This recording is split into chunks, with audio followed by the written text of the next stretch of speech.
Faaxeen mana madaam keessa jirtan fooloodhaaf jecha ufumaanas beeteessan irra murteessanii booda asirraa gabbaatanii afaan bantan. Ebaluu akkasitti duutee reeffa sii galchaa ebaluu mana kophaatitti cufanii aslaan arabni lafarraa kaatee waa nama godhuu hin dandeessu. Gaafa namni gartee sarara diimaatti darbe yookaan hin ajjeefti yookaan adabbii tokko irra fudhattee jechuudha. Meentaloota alaalaa waan isin Faamilii viidiyoo kanaa dhageeffattanii jedhee tanaan yaada jechuudha. Viidiyoo kana dhageeffadhaa. Isinillee yaada irratti kennaa isinin jedha dhugaa rabbi.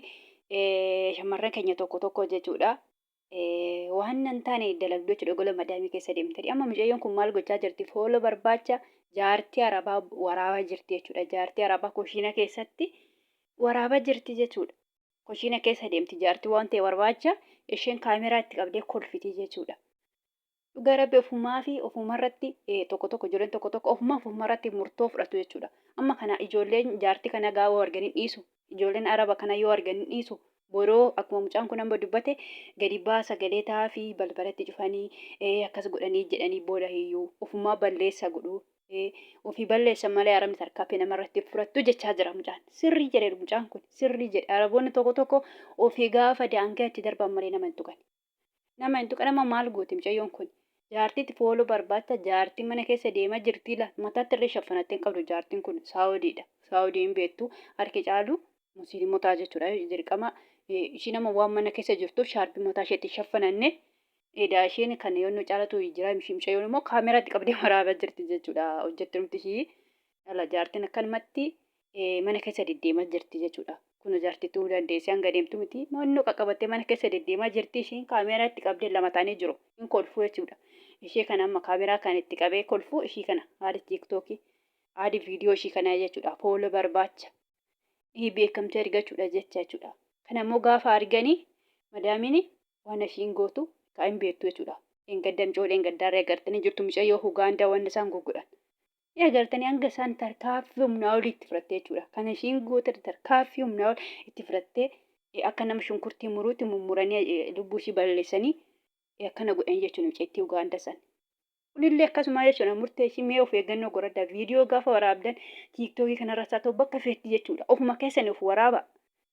Ofuma keessan of waraaba malee mi'a madaamii hin waraabina dhugaa rabbi. Mi'a madaamii waraabdan kun akkanatti isheessummaa mi'a waraabnee jaartii arabaatti kaameraa qabdee waraabdee jechuudha.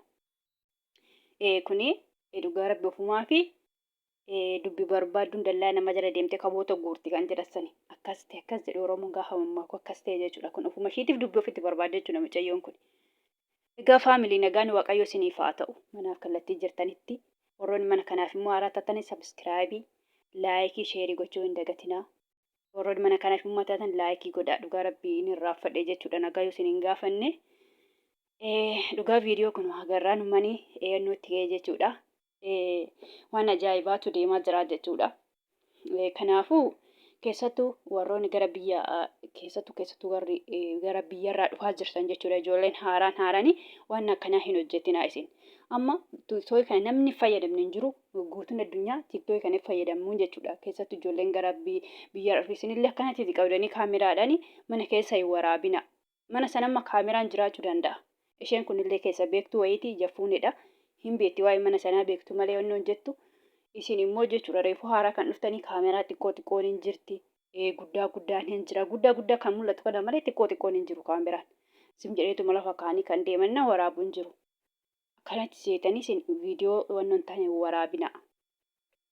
Jechuun jarri tarkaanfii hin taane namarratti fudhatu. Ofumaa maaliif balleessanis garuu kanuma amma fakkeenyaaf yoo ta'u jarri kun mucayyoo kana waa godhani maal godhu? Warummoo gadi ba'anii Mubaarak tokkummaa ganni oomoo jala callisanii maaliif jedhanii muddanii waa'ee biluu taateef waan shawaa taateef waan wallagga taateef waan jimmaa taateef akkanatti qajaraa jechaadha uummanni tiiktookii kanaa jechaadha gaafa uummannoon immoo jedhee jechuudha. Kanaafuu isin jechaadha dhibamoonni mana madaamii suuta jedhaati kaayyoo manaa baataniif beekati qaza'aatii hojjettadha hojii keessa yoo fixxanii tiiktookillee yoo feetanii wayin qifilii keessanitti waraaba. Kan mi'a madaamii waraabina keessattuu mi'a madaamii fannoo bichaatti mi'a madaamirree waraabdanii gadi lakkisina. Tarii yoo isheen isin heeyyamte madaamii keessanoo isin heeyyamte tokko amma omaa rakkoon qabuu gallakkifadhu waraabbadhu kan jedhan hin jiru jechuudha. Immoo kanarraan kan dhositanii mi'a madaamii nyaata madaamii waraabina. Gadhiyoo kana jechuudha. Waggaa ramadaana darbeeti mucayyoon Itoophiyaadhuma jecha akka ishiin taateen beekuni. Akkanatti ramadaana keessa mi'a madaamii waraabdeeti jechuudha. Ishee garuu na yaadadha waraabdeeti madaamiin agartee tumtee gara biyyaa galtee jechuudha mucayyoo isaan. Tumtee harka hiduwatti hidhanii tumanii gara Itoophiyaa gidiitti galchitee jechuudha. Waggaa ramadaana darbee kana akkasitti galchitee jechuudha. Tumtee mucayyittii sana agarraani jechuudha. Maal mi'a konna jala waraabdee jettee jechaadha. Kanaafuu mi'a TikTok irrattis haa ta'u YouTubeis haa ta'u viidiyoo tokko gaafa waraabdan eeyyama fudhadhaa. Tokko isinii sarmu. Tokko homaa rakkoo hin qabu jedhu dhugaa rabbiin beeka ijoollee akka jedhanii. Homaa rakkoo hin qabu waraabbadhumaan rakkoo qabaa jedhu. Tokko immoo waan bilbiluma fayyadamuu keetuu hin jaalatan. Harmoonni tokko bilbiluma gaafuma kan tutteeyyuu hin jaalatanii jechuudha hin lolan. Kanaafuu mi'a namaa hin waraabina. Mana namaa keessas hin waraabina.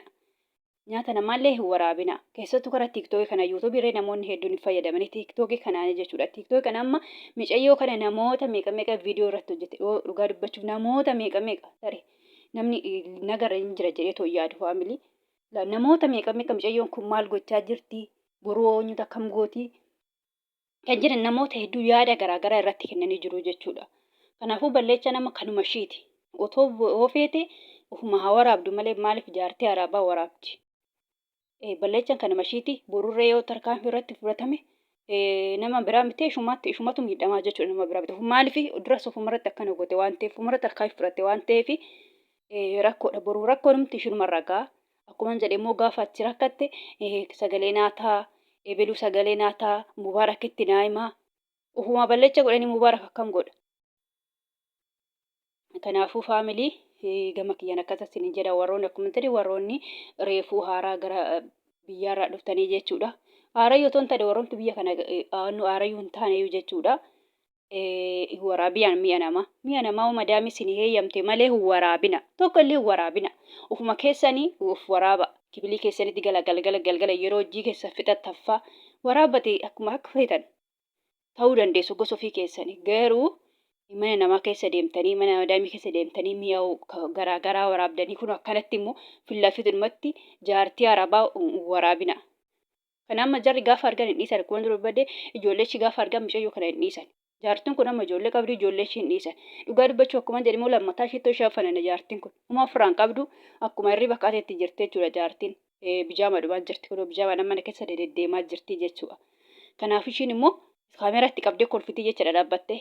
Ishee takka faana booda walitti kaataniitti akka wal dhungachuu wayii godhanii jiran irraa hin kute malee viidiyoo kana. Kanaafuu salphumatti ijoolleen keenya warra TikTokis ta'e warroonni YouTubeis of eeggannoodhaaf fayyadama. Of eeggannoodhaaf fayyadamaa malee mana namaa keessa deemtanii viidiyoo irra hin waraabina. Tokko viidiyoo illee hin waraabina. Hoo waraabdan akkuma isin jedhi kibilii keessan galaatii viidiyoos waraabbadha. Malee kun amma ofumaafi jechuudha. Ofumaa murtoo fudhatiin agartu waraabota laal ijoollee meeqa waan isaan godha waan meeqa kun fooqarraa gad darbatanii kun mana itti cufanii biraa deemanii waan meeqa kun immoo irra caala maal godha irra caala ofumaa balleessa godhan. Irra caala fi yoo balleessa godhan arabni immoo tarkaanfii dachaa sanitti fudhatti jechuudha. Hanga lubbuu baasu hanga fooqarraa gad darbatanitti hanga waan barbaadan godhanitti jedhu jechuudha. Akkuma jedhe micoodheen gaddaa sana agartanii waan isaan godhan micayyoo Ugaanda sana. Kun immoo dhugaa dubbachuuf baay'ee viidiyoo san baay'ee irraa ilaalle diskoloor godheen bira darba gaafa bira ga'e baqaan baay'ee tokko ijoolleen gaafa dubbatan tokko illee hojjetanii jiru yuutuubii kanarraa iddoo baay'ee irratti argee baqa baay'ee tokko nuna jedhee jechaadha. Namatti waamtee akkana gochisiistee jechuudha abbaa manaa koo akkana goote jettee. Kanaafuu kana laalaa mi'a namaa waraabina yoo hojjetan hojii kechan seeraan hojjedhaati baqa kan biyyaa baaneef TikTok hojjechuuf miti. TikTok biyyatti illee galleen hojjenna. TikTokin biyyatti irra gallee hin hojjenna. Kan biyyaa baaneef hojiidhaan malee akkanatti gadi baatee akkanumatti mana namaa keessa deemnee waraabuu yookaan araba namaa waraabnee TikTok irra gallakkisuu miti. TikTok hojjechuun TikTokinis bakka qaba. TikTok hojjechuun illee bakka qaba. Hojiinis bakka qaba. Hundumtuu bakka qabaa jechuudha. Kanaafuu amma danda'amaa ta'etti ijoolleen keenya jechuudha. Faamilii kana siniin jedhaani. TikTok hojjechuu barbaadan ofuma keessanii of waraabaa malee araba nama waraabina daa'ima namaa hin waraabina daa'ima arabarree hin waraabina arabarree waraabina ofuma keessani mi'a namaarree waraabina mi'a ammoo yoo isin eeyyaman waraaba uma rakkoon qabu tokko akkuma jedhe isin heeyyamanii heeyyama san argannaan waraabbadha garuu isin jettanii Keessattuu yeroo ramadaana yeroo kechumaan mi'oota baay'ee gadi baasan laal mi'a kana niqa mana niqa kana mi'a kana godhan hin jedhina maal hojiidha biyyaa baane hanga fi haa ta'u hojjedha. Mi'a waa kana gadi guurtee akkana nagooti madam jettanii kaameraa mana namaa keessa qabdanii naanna'anii kaameraa hin waraabina. Akkasa isiniin jedhani gama kiyyaan dhugaa dubbachuu fi haramni gaafa agartee isin akkana gadi baatanii himattan miti. Haramni immoo dachaa kana meeqa isinitti fudhatte jechuudha. Hanga lubbuu keessan balleessu digeetti jechuudha. Kanaafuu shamarran keenya warroonni biyya raaraa dhuftanirree warroonni as jirtanillee hin beektu warroonni baay'een hin beeku. Keessattuu warroonni haaraan biyya raaraa dhuftan of eeggannoo godhadhaa isin jedha faamilii of eeggannoon barbaachisaadha. Biyya kanaa homtuu namni sagalee isinii hin ta'u hin jiru. Waaqa tokkicha malee ijoolleen baay'ee miidhamudha ijoolleen. Kun rakkina amma mana madaamii kana keessa kun rakkatanii jiran hedduudha. Ana kana taanis hedduutu jiru. Kanaafuu gabaabumatti of eeggannoo barbaachisaadha isiniin jedha. Egaa gabaabumatti viidiyoon kun har'aa kana fakkaata. Viidiyoo birootti nan golutti deemutti nagaan naaf tura of eeggannoo godhaa keessattuu shamarran keenya warroonni mana madaamii jirtanii of eeggannoo godhaa isiniin jedha faamilii baay'ee.